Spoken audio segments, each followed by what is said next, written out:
Сайн байна уу докторч? Сайн сайн байна уу гişгэ. Чи Өдрийн мэнд. комплимент. За ээлжидчихэл маш гоор одлоо байлаа тий ярилцах гад.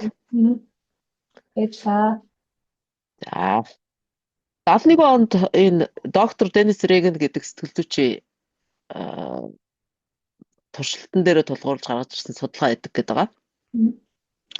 Тэр behaviorismд тусаар хариулах ёсыг нь ашиглах ийм судалгаа. Хүмүүсийн урлагийн таашаалыг судлах нэрээр туршилт явуулж байгааг бол оролцогч нар сайн мэдээгүй гэж байгаа. За. Угаасаа хэлдэггүй шүү дээ энэ судалгаа авах та. Ямар зорилготой хийж байгаа. Доктор Денис Регний туслах Жоуи гээд энгийн оролцогчийн дүрээр дотор нь шургуулсан. Тийм хөлөнгийн агент байгаа судалгааны тийм ээ. За тэр хүмүүсийн дунд ороод туршилтанд орж байгаа хүмүүсийн дунд ороод тэгээд өөрөө коло ундаа авах болгондоо ингээл бусдаа авсан юм шиг худлаа ярьж нөхөрсгөөр тараасан гэж. За. Гэсэн чинь нөгөө оролцогч нараас ингээл тэр яхан нөхөрсгөөр өгж яана гэж бодлоо баахан ундаа авсан юм байл л хүмүүс. Тэгээд Жоуи машин худалдаж авахын тулд боцот тоглоомны хонжоод цуглаа зарж байгаагаа араас нь хэлээд. Тэгээд тус бүр нэг 25 центийн үнэтэй суглаа худалдаж авахыг санал болгосон гэж байна.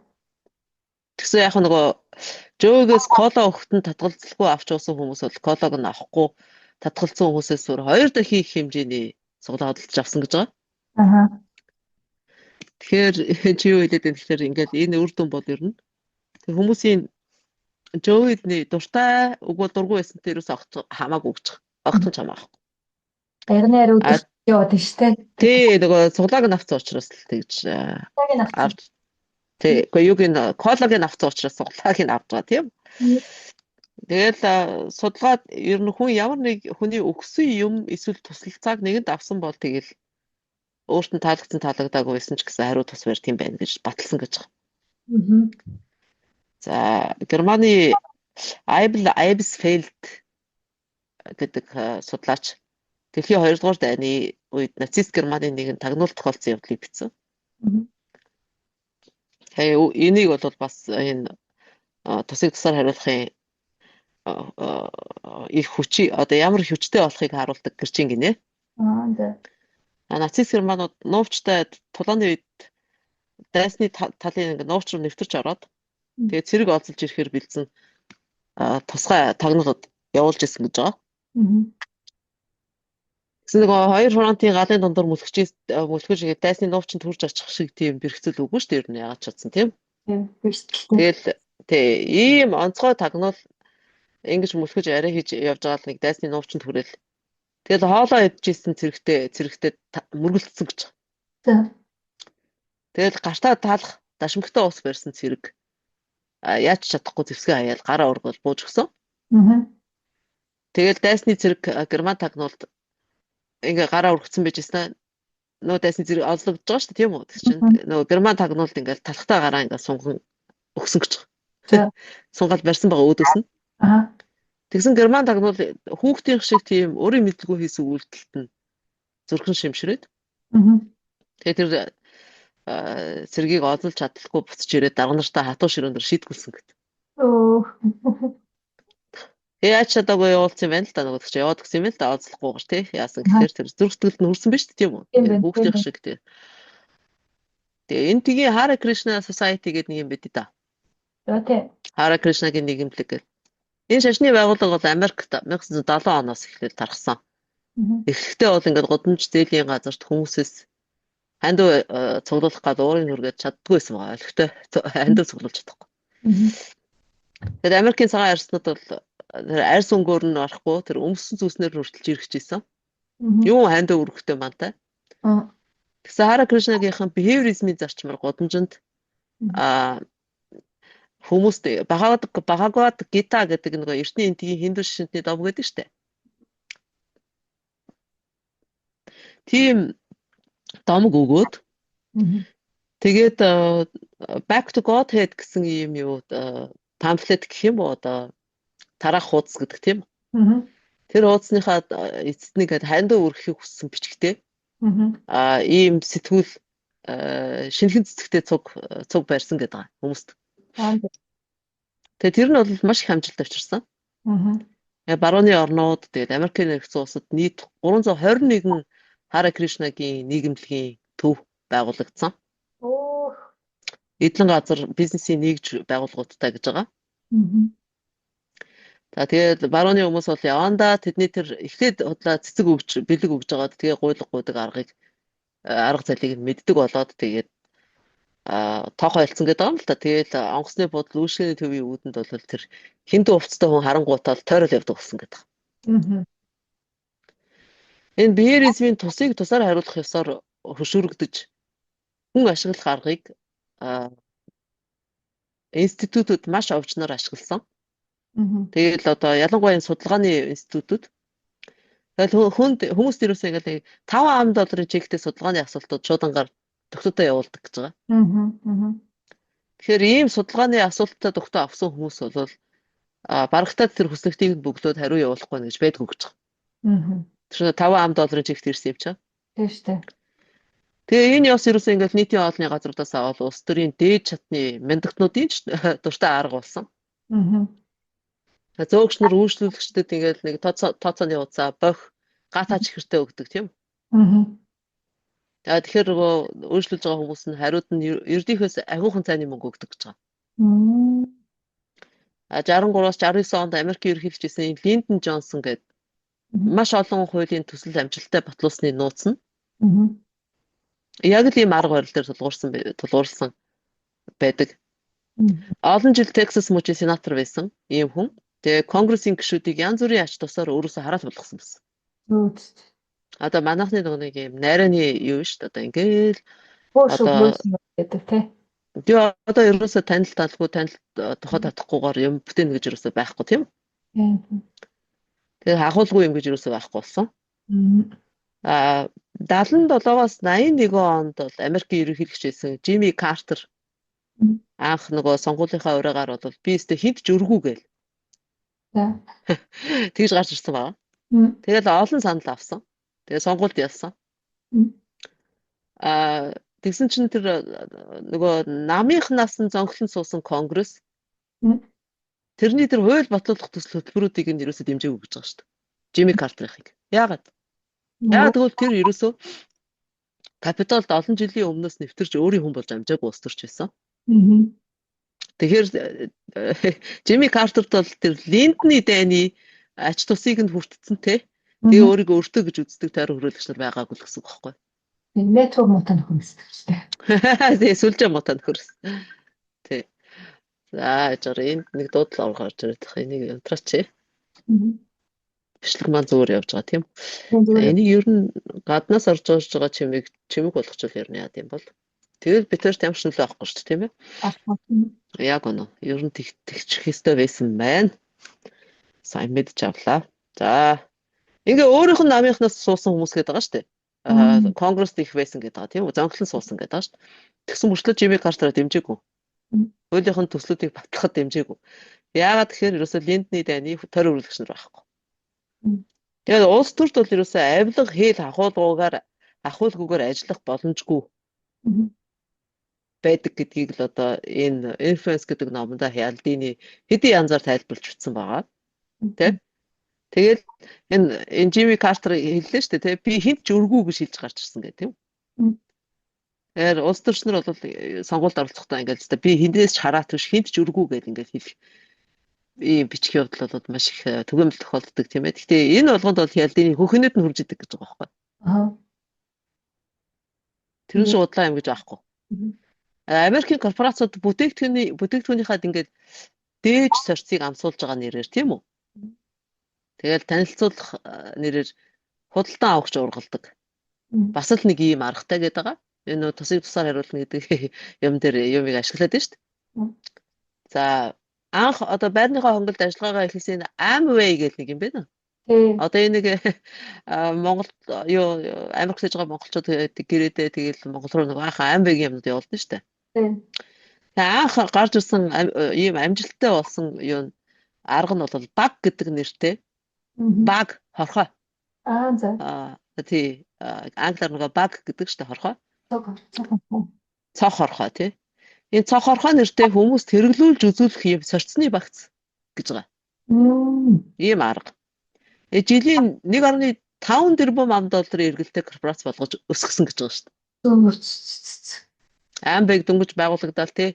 Яг ч болохгүй твдж байгаа л тэгэл ийм хорхоо нэртэй хүмүүст хэрэглүүлж үзүүлэх юм сорцны багц айлс айлт явуулаад идэг гэсэн юм аа. Тэгээд тэрнээсээ тэгж суг өссөн байгаа. Тэ?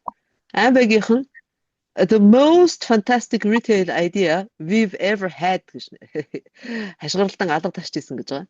Жижиглэн худалдаалахад сэлж болсон хамгийн гайхамшигтай санаа. За яадаг вэ гэсэн чинь худалдагч ингээд тэр нэг хорхоо гэдэг сорцоор дүргсэн цүнх байгаа та. Уг бол сакс байгаа тийм үү. Тэргээ ингээд айлаар яваад тэгэл үнгөө 2-3 хоног хэрэглүүлээд авнаа гээл орхичд юм. Тэгвэл нөгөө хүмүүс нэг бас нэжгээ зүйлс захиалдаг л гэж байгаа. Авах гад эргээд ирэхээр. Тэгэл нөгөө худалдагч болохоор хорхоогоо бол дахиад өөр айлд чирж авчаал хайдаг гэдэг байгаа тийм. Тэр миний бодлоор бол энэ өстой сэжгийн юм баггүй яа. Тэгвэл нөгөө хорхоо доторх тэр крем янз янз юм баг штэ. Чигшүүлэгч тоос мосч гэдэг юм одоо юу ч гэдэг. Тэр олон хүний гар хүрсэн байгаа штэ. Арьсандаа өргөсөн. Арьсандаа нь ялж исэн тийм ээ. Тэгэхээр чинь маш олон хүний гар дамжсан учраас олон хүний арьсны нян тээж явж байгаа, дайж явж байгаа зүйл баггүй. Ямар ч тэгэл одоо хэрвээ надад ингээд ийм юу ямар нэртэйсэн ч хамаахгүй ийм сорцны юу багц авчирч тавих юм бол би тий. Тэгээд хэдэн хоног гар хүрхгүй гадаана байлгачлаа. Тэгээд эргэж ирэл за та юу захиалах уу гэдэг юм гут нь үгүй гэдэг хахад манай гадаа ороход явсан би юу ч захиалахгүй л гэж шүү дээ. Хүмүүс давхлаа байхгүй л ах та. Тэгэл бас нийгмээс дутчихгүй гээл оролдохлоо тий. Энэ чинь ингээл тэгэл завхраа л гэдэг муухай юм байхгүй юу ер нь ерөөсөө. Өөрс нь ухамсартайгаар мэдэхгүй ингээл яваалаа явал. Одоо бид нар сүултээ баларж штэ. Улс орны маань ямар байдалтай болох ч юм. За тэр тусыг тусаар хариулах зангаар осруулж санаандаа хүрэх өөр бас нэг хувилбар. За энийг хялдины тэр reciprocal concession гэж нэрлэдэг байгаа. Хөнгөлтийн хариу тус гэж нэрлэдэг ийм өөр аргатай хавсаргадаг л гэдэг. Тэгээ өөрөө ийм арга зайлны золиос болсон битсэн байгаа жишээ татаад. Яасан гэж нэг өдөр ингээд гудамжинд ингээд 11 2 насны жаал тосоод ирсэн байгаа өөдөөс нь. Тэгээд зогсоогоол Boy Scout Circus гэх энэ Boy Scout-уудын юу цирк гэх нэг юм жил бүр болдог Америкийн хөгүүдийн нийгэмдгийн циркийн тасалбар $5 зарах гал үзжээ. Тэгсэн чинь хялдины ингээд цирк үзэх дургу гэж татгалзаад явах гэсэн чинь нөгөө жалч дахиж хөндлөлт зогсоол. За яг хаа та тасалбар авдаггүй юм байж тэгвэл та энэ ширхэг нь ганц $1 үнэтэй шоколаднаас авчихдаг уу? Тэр өнгөөс нь ингээд ажиглалт за яах вэ та тасалбар авдаггүй юм байжээ гэж тийм үү? Тэрийг хөнгөлт гэдэг байгаа байхгүй. Сонирм байна уу? Ингээ хүнийг нэг гуйлганаас хөнгөлчихж байгаа юм шиг тэгж ярьдаг байхгүй. Тэгэхээр нөгөө хүн чинь за нэг үгүй гэсэн чинь за хөрхөн амтан гэдэг. Тий. Тэгээд хялдын өөрийн мэдгүй яаж чадахгүй 2 шоколад аваад тэгээд цаашаа явахдаа нэг сонио оргоод явцсан гэдэг юм. Тэгэл бодсон байгаа л та. Би шоколаданд дургу. Тийм ээ? Би $1 дуртай. Тэгээд би ер нь эцэст яагаад юм дургүй юмныхаа төлөө дуртай юм алдчихж байгаа юм тийм үү? Тэгээ ер нь энэ хүүхд ер нь яаж миний $2 надад салгаад цааш одсон бэ гэж бодсон байгаа. Тэ? Тэгэл ажлын байран дээр л нөгөө туслагч нараа дуудаж ирүүлээл болсон явдлын тухай ярилцсан гэдэг байгаа. Тэгэхээр энэ бол яг тэр хүний нөгөө тусыг тусаар хариулахаас гадна бас нэг өөр аргатай хавсруулалт явж байгаа байхгүй юу? Ингээд хэн нэгний нэг хүсэлтийг няцаагаад тэ? Үгүй гэсэнтэй жоохон бидүүхэн гимшдэг тэр юуг нь ашиглаж байгаа. Тэгээд дахиад нэг юм гоохот дахиад үгүй гэж чаддгүй. Тийм үү? Тэгээд дахиад юм гоохтаа урдталт нь ингээд тэр хүнийг өршөөж уучлж байгаа юм шиг тийм хөнгөлтийн чанартай юм хэлдэг гэдэг байгаа байхгүй. За яг хаа та тэгдэм байж болохгүй гэж болно тийм үү? Гэхдээ та тэгвэл нэг ингэчихдэг үү гэл. Тэгэхээр худалдааныхан хандив цуглуулагч нар бол ерөөсөө ийм хөнгөлт үзүүлж байгаа юм шиг сэтгэл төрүүлдэг гэдэг байгаа. Тэгээ ингэж төрүүлэхийн тулд эхлээд байж боломгүй юм нэгтгэх гэж байгаа. Тэр нь бол жинхэнэ зорилго нь биш. Ойлгож байна уу? Тийм байна. Их Гэхдээ юм байгаа ч тий. Ерөөсөө ийм зохион байгуулалт нөгөө яа нөгөө юу үйл хөдлөлийн хөрөнгөний худалдаачид энэ байшин зориуд нөгөө нэг дийлдэхгүй үнэтэй юу барилгын объект үзүүлдэг чи тэр бол хэзээ ч зарах зорилготой байдаггүй гэдэг байгаа шүү дээ тийм үү? Зөвхөн үзүүлбэрийн зорилготой байдаг. Тэрнтэй адилхан хүнийг ингээд үгүй гэдэг нь үгүй гэж хэлэх нь ойлгомжтой хамгийн гол зүгээр эхний удаад үгүй гэж хэлүүлэх гэсэн тийм юм байдаг гэдэг. Тэр бол зорилго биш. Яг зорьсон юм нь бол биш тийм үү? За ингэнгууд хялдын ингээд улам лавшруулаад туршилт хийгээл явуулсан байгаа. Тэгсэн чинь оюутны отхны оюутнуудад ингээд өөрсдөө ингээд худлаа хорооны хүүхд залуучдын зөвлөхөөс явж гэнэ гэж танилцуулаад өөрснөө тэгж худлаа танилцуулдаг байхгүй юу? Ер нь хүннээ хэлдэг. Тэгэл гэмт хэрэг хийгээд засан хүмүүжүүлэхэд хоригдож байгаа өсвөр насныхныг амьтны хүрээлэн рүү хідэн цагаар дагуулж явахыг хүссэн баг. Сайн дурын одоо оролцоо гэсэн үг шүү дээ. Сайн дураараа туслах идэвхтэй хайж явж байгаа тийм үү? Тэгсэн чинь 83% нь шууд татгалцсан гэж байна. За энэ бол тэгтээ жинхэнэ зорилго наагүй. Тэгэнгүүт дахин туршилт хийхээр болоод эхлээл оюутнуудаас өсвөр насны засан хүмүүжүүлэхийн хоригдлуудтай 2 жилийн туршид 7 хоног бүр 2 цагаар уулзж ярилцахыг хүссэн гинэ. За тэгэнгүүт оюутнууд мэдээж дахиад бүгд жохоо татгалцсан тийм үү? Тэгэнгүүт нь араас нь ингээд амьтны хүрээлэнд хэдэн цагаар энэ засан хүмүүжүүлэхийн өсвөр насны засан хүмүүжүүлэхийн хоригдлуудыг дагуулж явахыг хүссэн гэж байна. Тэгсэн чинь урдны туршилтынхаас 3 дахин олон оюутан зөвшөөрсөн гэж байна. Тэгээ яг нөгөө шалж байгаа гэсэн үг шүү дээ хүнийг ер нь. Тийм. Дээр үед монголчууд ч хүнийг шалаад идэг хүн жоохон дургүй байсан шүү дээ ер нь. Чи яагаад хүн үгүй гэдэг шалаад идэм бэ гэдэг. Тэ? Зангуу шиг ингээд салтгуун төхрөөж ийгээд найтаа амуу шиг гэж манайхан дэгдэг ч тийм үү? Тэгэхээр энэ аргыг ерөөсөө хүмүүс ингээд төр төрлийн зорилгоор олон янзаар хэрэгэлдэг гэдэг байгаа. Одоо бол ерөөсөө хэрэгэлдэг хүн баг байхгүй болсон. Тэ? Тэгээд нэг юм зарахтаа л үзүүлээд тэгээд авахгүй гэх юм бол за тэгвэл та надад таньдаг хүмүүсийнхээ утасны дугаарыг өгч болох уу гэж асуудаг.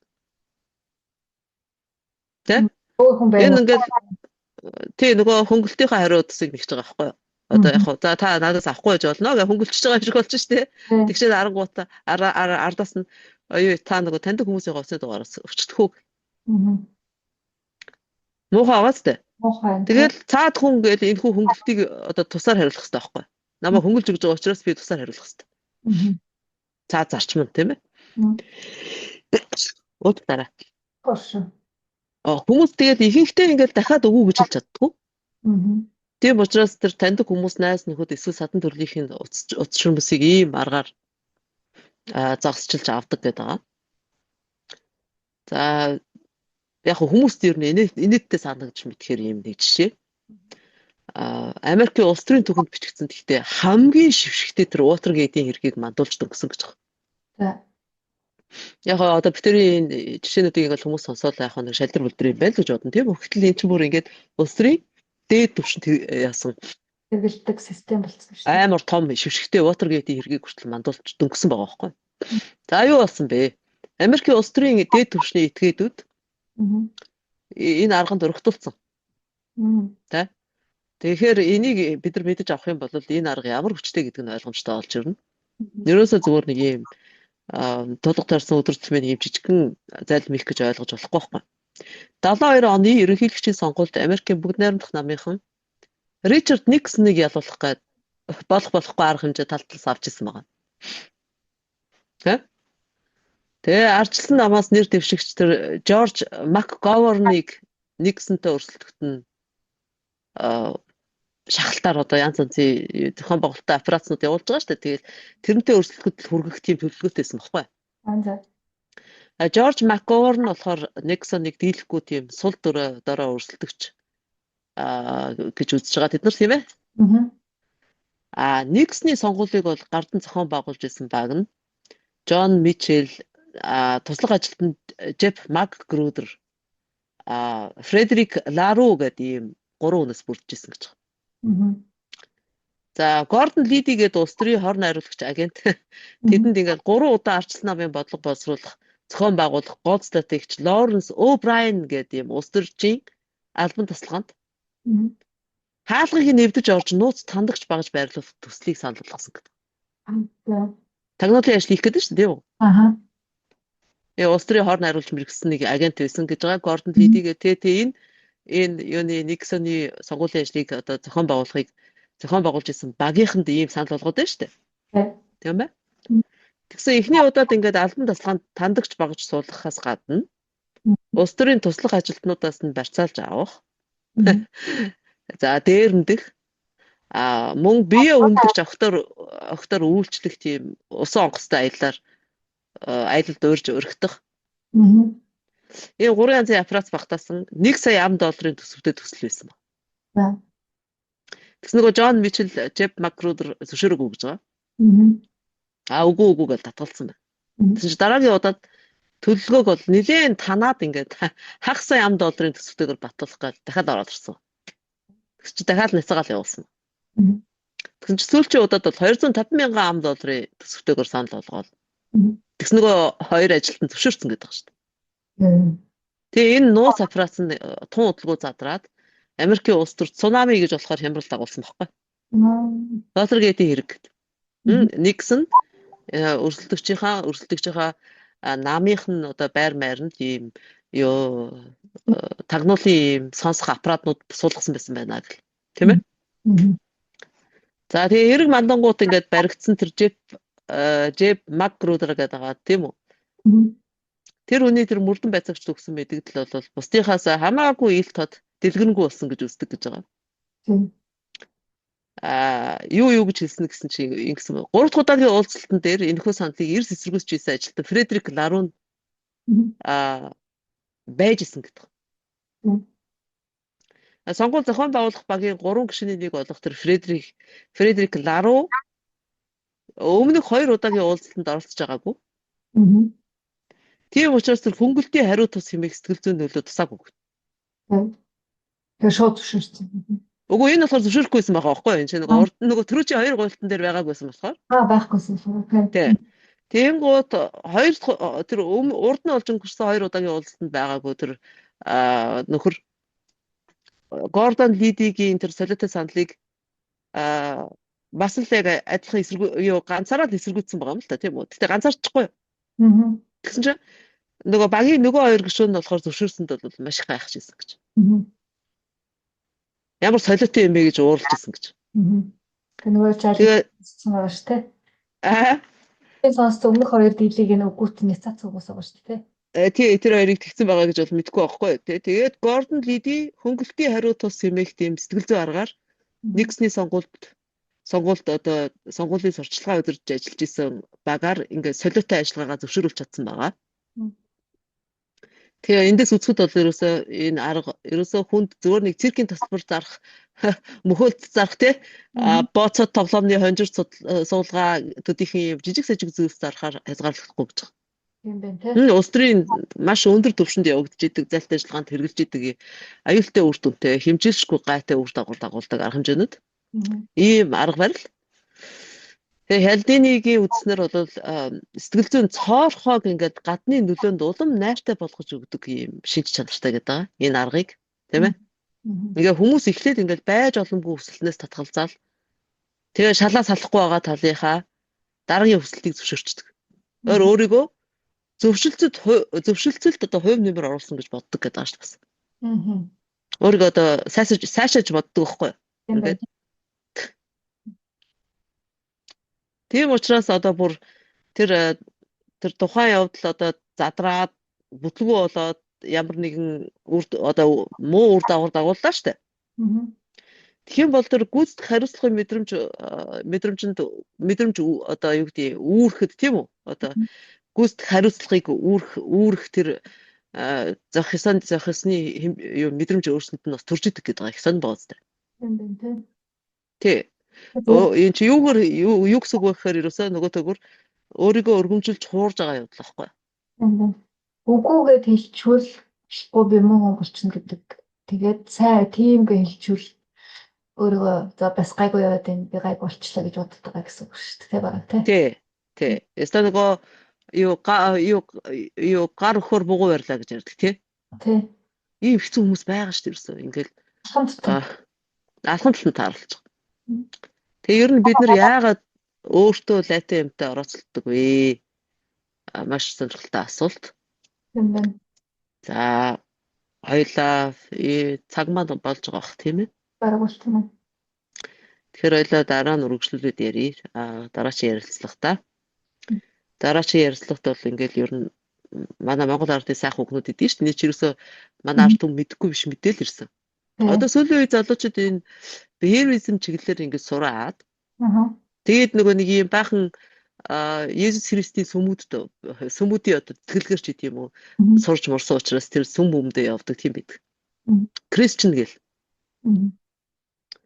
Тэгэл одоо баахан подкаст явуулаад нэг энэ хорвоо дэлхий дээр байхгүй мэдлэг сураад ирсэн юм шиг л юм яриад байгаа тийм үү? Жишээлх юм бол нөгөө self perpetuating юу гэнэ үү? Одоо prophecy гэл ингээл хүүхдийг өстө багаас нь урмын хугалж хэрэггүй өстө тэгхийн бол энэ ч хүүхдийг ингээл муу гэж ойлгуулад байвал тэгэл тэр чигтээ тэр яг тэр зүгт явчихна гэл ингээл хүн байхгүй болно гэл. Гэхдээ энэ ч ерөөс шин юм биш. Эний чинь Монгол ардын ухаанд хэлсэн л байдаг байхгүй. Жишээлх юм бол одоо энэ хүний одоо шалаад байгааг нязааж чадахгүйгээр ингээ яаж чинь гэдэг чинь ерөөсөө ялахгүй зүсэр ямааны гарц гэдэгтэй л итгэдэг байна. Тийм үү? Тий. Тэгэхээр энэ behaviorism-ийн яриад байгаа юмнууд дээр өсө таарсан монгол үгнүүд зөндөө байдаг байхгүй. Энэ дотор шинэ юм ерөөсөө байхгүй. Ганцхан шинэ юм л байгаа харин. Юу гэхээр хүмүүсийг тэн өгчрөөс ашиглаж болно гэсэн л юм нэг шинэ агуулга байгаа. Өөрөөр бол энэ дотор шинэ юм байхгүй шүү дээ. Энэ дотор тийм эрдэм гэж үзээд байхаар мэдлэг гэж үзээд сүртэй ингээд подкаст явуулаад ингээд self perpetuating prophecy хүмүүс тайлбарлаж өгөх шаардлага байхгүй яа тэгвэл энэ чам. Юу одоо хэлсэн байх юм ба штэ. Зөөрөлсөн дөрвөн үгээр л. Гэхдээ нөгөө хүссэн юм үзүүгээр татна гэж монголчууд хэлдэг. Үг бол юу гэдэг лээ. Айсан унд аргал хөдлөн гэж ингээд ер нь хүнд ер нь юу гэж хэлнэ үү яадгийн юу сэтгэл зүйн юм юу гэдэг нөлөө байдаг. Тэрийгээ дагаад ер нь тийшээ явчих магадaltaй гэсэн үгнүүд бол ардын цэцэг үгнүүд зөндөө баг шүү дээ. Тийм учраас тийм ч учраас угаасаа урмыг нь хуулахаар ууцыг нь хуулах гэж ярьж идэг тийм. Тийм байна. За баярлалаа андагч. Энэ сонирхолтой сэдвэр өнөөдөр ярилцлаа. Тэгээд удахгүй дараагийнхаа хичээлээр уулзъя. Сонирхож сонссон найз нартай бас баярлалаа. Дараагийн хичээл бол түр баяртай. Баяртай.